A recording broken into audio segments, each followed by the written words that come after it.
Hey everybody, how's it going? Rob Causer here from MotoUpDirtBikes.com and also with BestDualSportBikes.com.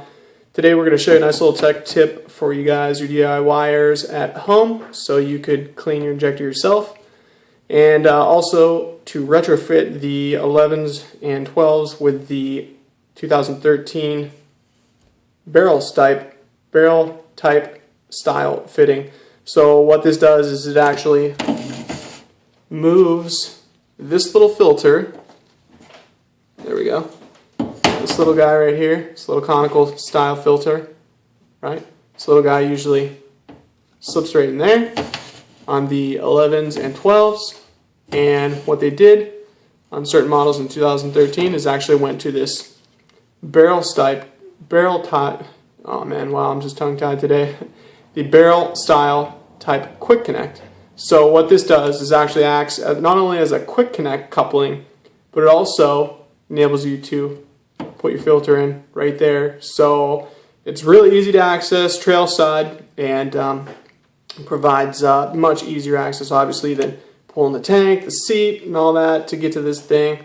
And a lot of people were not running the inline filter, which I think is probably a bad idea, especially if you're doing a lot of the trail stuff, the dual sport stuff.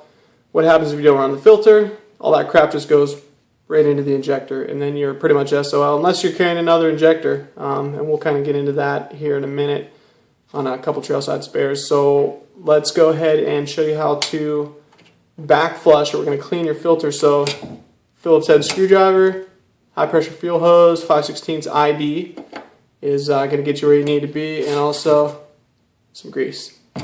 So let's just start with taking our Phillips. Make sure you got a good screwdriver.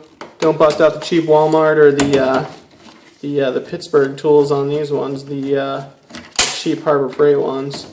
Just make sure you got a good grip. I mean, that stuff will probably work, but you know, you don't want to find yourself with strip screws. So it's pretty easy. The fuel rail will slide out with the injector. Sometimes this O-ring stays in the throttle body, or sometimes it actually will come out with the injector.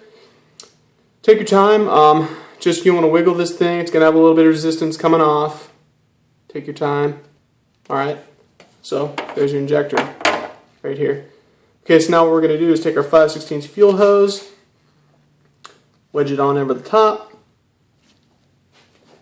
get ourselves some cleaner. What we'll do is just do about half, 3/4. Get yourself a nice shop towel. I like to get a clean one. I mean, you can use whatever you want.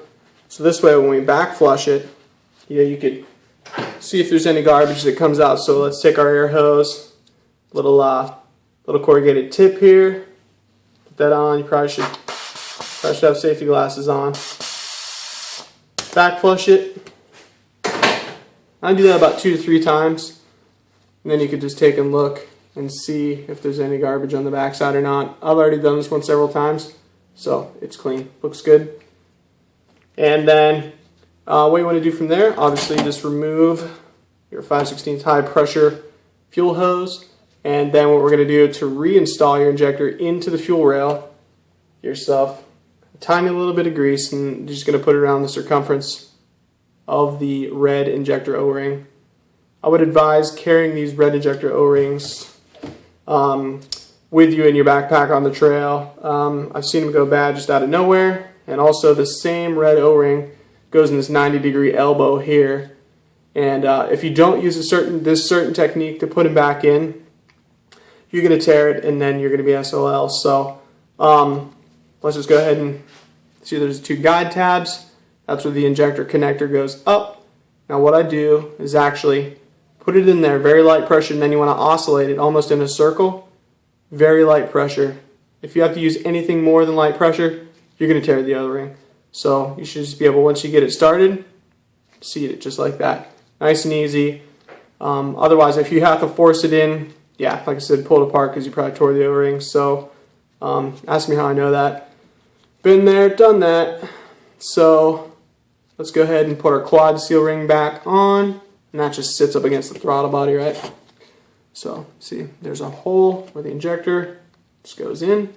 That just sits on there like so. Now we're ready for our screws. Just go ahead and put those back in, and then we'll go ahead and tighten it back up. Some guys might want to use a little blue Loctite. They don't from the factory. It's just personal preference. If you've got to get it off on the trail, I'd imagine it would make things a little bit tougher. So just make sure they're seated snugly, you know. Don't pull a He-Man on these things and over torque them. So that's it.